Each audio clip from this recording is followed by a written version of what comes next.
Senior citizens के लिए एक बहुत बड़ी खुशखबरी है। लास्ट कुछ वीडियोज में हमने देखा था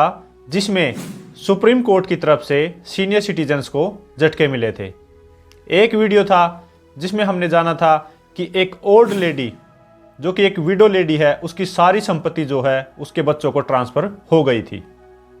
और उस लेडी के अगेंस्ट जो है वो जजमेंट पास हो गई थी और उस जजमेंट का नाम है सुदेश चिकारा वर्सेस रमती देवी। लास्ट मैंने इस पे एक वीडियो बनाई थी और आप लोगों ने उस वीडियो को बहुत ज़्यादा प्यार दिया, तो आप वो वीडियो भी जाके देख सकते हैं। और जो दूसरी वीडियो थी वो थी जिसमें domestic violence act senior citizen act पर बारी पड़ गया था। हाँ, बिल्कुल ठीक सुना कि डोमेस्टिक वायलेंस एक्ट जो है वो सीनियर सिटीजन एक्ट पर बारी पड़ गया था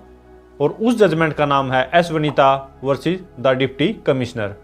उसमें भी जो है एक बहू के तंग करने के बाद भी सास ससुर के साथ ही उस बहू को रहने का अधिकार मिल गया था।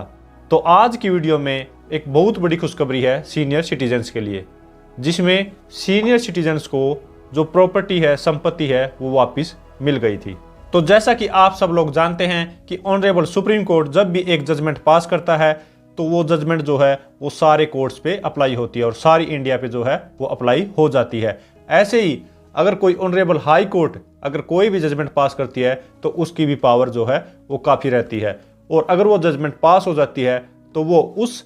जो भी स्टेट है उसमें तो वो एप्लीकेबल होती है और जो दूसरी स्टेट्स हैं उनमें भी उसका जो है काफ़ी सारा सहारा मिलता है। तो जैसे ऑनरेबल सुप्रीम कोर्ट की पावर है, ऐसे ही उससे थोड़ी कम जो है ऑनरेबल हाई कोर्ट की भी पावर है, लेकिन ये जरूर है कि ऑनरेबल हाई कोर्ट की भी काफ़ी पावर मानी जाती है। और जो लेटेस्ट कानून सीनियर सिटीजन्स के फेवर में आया है वो आया है 8/11/2023 को। अभी एक महीने पहले ही वो कानून आया है और ऑनरेबल कर्नाटका हाई कोर्ट ने जिस जजमेंट में इस पॉइंट को डिस्कस किया, सबसे पहले मैं उसका नाम बता देता हूँ। उसका नाम है कविता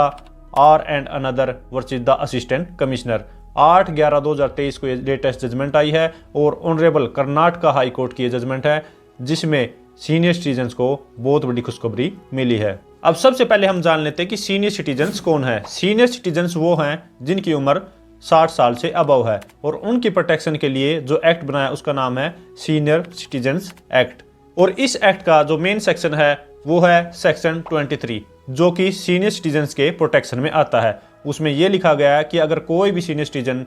अगर गिफ्ट करता है अपनी प्रॉपर्टी को या फिर ट्रांसफ़र करता है और ट्रांसफ़र या फिर गिफ्ट के टाइम पे अगर वो ये लिख देता है उसमें कि जो मेरे बच्चे हैं अगर वो मेरी देखभाल नहीं करेंगे, मेरी केयर नहीं करेंगे, तो उस सिचुएशन में ये जो प्रॉपर्टी है वो मैं वापस पा सकता हूँ। तो उसमें अगर उसके बच्चे जो है बाद में प्रॉपर्टी ट्रांसफ़र होने के बाद अगर उसकी केयर नहीं करते, उसकी देखभाल नहीं करते, उसका जो भरण पोषण नहीं करते, तो उस सिचुएशन में वो सीनियर सिटीजन जो है वो अपनी प्रॉपर्टी वापस पा सकता है। अब इस जजमेंट्स के मैं आपको फैक्ट्स बता देता हूँ। इस जजमेंट में क्या हुआ कि एक मदर फादर ने अपनी लड़की के नाम पे जो प्रॉपर्टी ट्रांसफ़र कर दी और इस उम्मीद में कि वो लड़की उनकी जो है देखभाल करेगी और उनका भरण पोषण रखेगी और उनका ख्याल रखेगी। अब प्रॉपर्टी ट्रांसफ़र होने के बाद उस लड़की ने जो है वो देखभाल बिल्कुल ही बंद कर दी, ना ही उनकी तरफ ध्यान देती थी, ना ही उनकी बीमारी की तरफ ध्यान देती थी। तो अब इस सिचुएशन में क्या हुआ कि उस मदर फादर ने एक सेक्शन 23 की पिटीशन डाली कि हमारी जो प्रॉपर्टी है वो हमें वापस दिलाई जाए। और ये जो प्रॉपर्टी ट्रांसफ़र की गई थी ये ट्रांसफ़र की गई थी 2018 में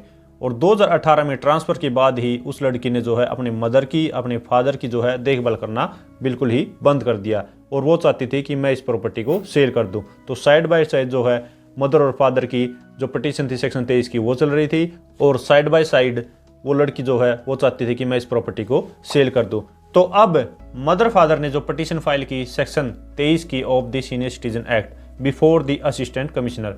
वो जो एप्लीकेशन है, वो जो पिटीशन है वो अलाउ कर दी गई और लड़की को डायरेक्शन दी गई कि जो भी ये प्रॉपर्टी है ये वापस आपने अपने मदर और फादर को ट्रांसफ़र करनी है। अब लड़की जो है यहाँ के डिसीजन से बिल्कुल भी सेटिस्फाई नहीं थी और उसने जो है अपील फाइल की कर्नाटका हाई कोर्ट के पास और अब उसने जो अपील फाइल की वो अपील भी उसकी डिसमिस हो गई और कर्नाटका हाई कोर्ट जो सिंगल बेंच ने ये बोला कि आपने जो है वो प्रॉपर्टी बिल्कुल वापस देनी होगी। और सिंगल जज का जो डिसीजन आया था वो 2021 में आया था। अब इससे भी एग्रीव्ड होके लड़की ने जो डबल बेंच के पास अपील फाइल की कि मैं चाहती हूँ कि ये जो प्रॉपर्टी है वो मेरी है, मेरे को ट्रांसफ़र हो चुकी है, मैंने जो अपने पेरेंट्स की देखभाल भी की है और हर तरीके से उनका भरण पोषण भी किया है, तो ये प्रॉपर्टी उनको ट्रांसफ़र ना की जाए और मैं इसको डिस्पोज भी कर सकती हूँ, सेल भी कर सकती हूँ। अब जो है मेन डबल बेंच के पास ये फाइनली डिसीजन पहुँच चुका था। अब उस डॉटर के एडवोकेट ने और उस डॉटर ने ये आर्ग्यूमेंट्स किए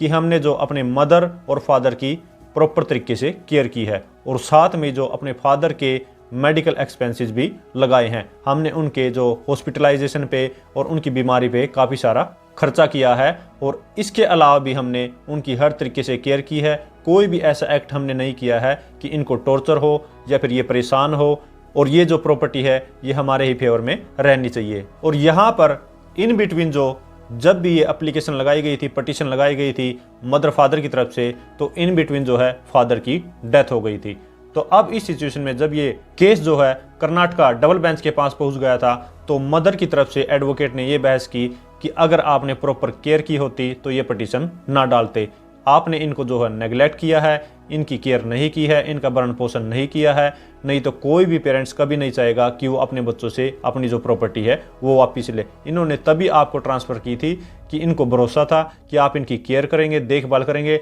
लेकिन अब आपने इनको टॉर्चर किया है, परेशान किया है, तो तभी इन्होंने परेशान होकर जो है ये पटिशन डाली है। और साथ में कर्नाटका हाई कोर्ट ने एक और बात कही कि जब भी इन्होंने ये गिफ्ट डीड की थी तो उसमें एक कंडीशन डाली गई थी। उसमें ये कंडीशन थी कि अगर आप इनकी देखभाल नहीं करते, प्रॉपर केयर नहीं करते, तो ये जो अपनी प्रॉपर्टी को वापस पा सकते हैं, जो कि सेक्शन 23 की मेन कंडीशन है। और डबल बेंच ने फाइनल फाइंडिंग देते हुए ये कहा कि जो मदर और फादर की केयर है वो not a matter of charity but A statutory obligation, कि ये सिर्फ एक चैरिटी नहीं है, ये सिर्फ एक दान नहीं है, ये एक ओब्लिगेशन है पुत्र पे भी और पुत्री पे भी कि वो अपने मदर की और फादर की प्रॉपर तरीके से बुढ़ापे में केयर करे। और ऑनरेबल हाई कोर्ट ने एक स्पेशली टर्म यूज़ की जिसमें बोला गया रक्षंती स्थाविरे पुत्रा, कि सन की जो ड्यूटी है कि वो अपने मदर और फादर की जो उनकी इवनिंग एज है, जो उनकी बुढ़ापे की एज है, उसमें वो उनकी प्रॉपर तरीके से केयर करे। और सन और डॉटर को ये चाहिए कि वो अपने मदर या फिर फादर की उनकी जो बुढ़ापे की एज में प्रॉपर तरीके से केयर और देखभाल करे। इसको ना तो हम चैरिटी मानेंगे, ना ही इसको दान मानेंगे, ना ही कोई एहसान मानेंगे, ये एक स्टैचुरी ओब्लिगेशन है। और ये कहते हुए ऑनरेबल डबल बेंच कोर्ट ने उस लड़की की जो अपील है उसको डिसमिस कर दिया और डायरेक्शन दी गई कि इनकी जो प्रॉपर्टी है मदर और फादर की, ये ट्रांसफ़र कर दी जाए। सो फाइनली ये एक सीनियर सिटीजन्स के लिए बहुत बड़ी खुशखबरी है कि जब भी वो एक गिफ्ट डीड करते हैं या फिर ट्रांसफ़र डीड करते हैं अपने जो बच्चों के नाम पे, तो उसमें एक कंडीशन ज़रूर डालनी है कि अगर ये मेरी देखभाल नहीं करेंगे, अगर मेरी ये प्रॉपर केयर नहीं करेंगे, तो उस सिचुएशन में ये जो प्रॉपर्टी है वो मैं वापस पा सकता हूँ। अगर आप ये कंडीशन डालते हैं तो वो प्रॉपर्टी आपको जो है 100% वापस मिल जाएगी।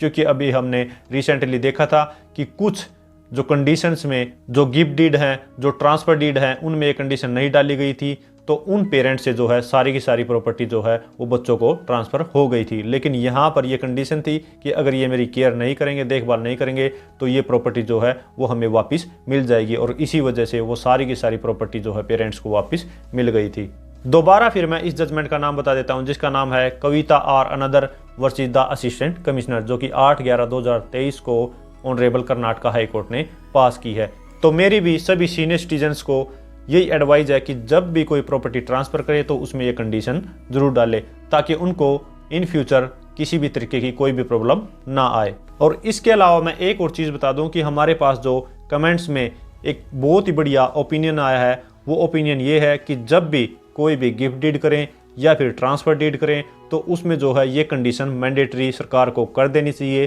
कि उसमें स्पेशली ये कंडीशन मेंशन की जाएगी कि अगर इनके बच्चे जो हैं वो इनकी देखभाल नहीं करते हैं तो ये जो प्रॉपर्टी है इनको वापस हो जाएगी। उसके बिना वो जो गिफ्ट डीड या फिर ट्रांसफ़र डीड जो है वो ट्रांसफ़र नहीं होनी चाहिए और ना ही उनको रजिस्टर किया जाना चाहिए। ये जो कंडीशन है ये मैंडेटरी हो जानी चाहिए। मेरे को ये जो ओपिनियन है वो बहुत ही अच्छा लगा और हो जाना चाहिए। सरकार को भी ये चीज़ सुननी चाहिए कि ये कंडीशन जो है वो परमानेंट इसमें डाल देनी चाहिए। सो फ्रेंड्स, इस पे आपका क्या ओपिनियन है उसको आप कमेंट बॉक्स में ज़रूर लिखिएगा। अगर ये वीडियो आपको अच्छे लगे है तो लाइक कीजिए, शेयर कीजिए, और अगर आपने अभी तक इस चैनल को सब्सक्राइब नहीं किया तो चैनल को सब्सक्राइब कर लीजिए, क्योंकि लॉ से रिलेटेड बहुत ही बढ़िया कंटेंट इस चैनल पे आने वाला है। Thank you so much. Bye bye.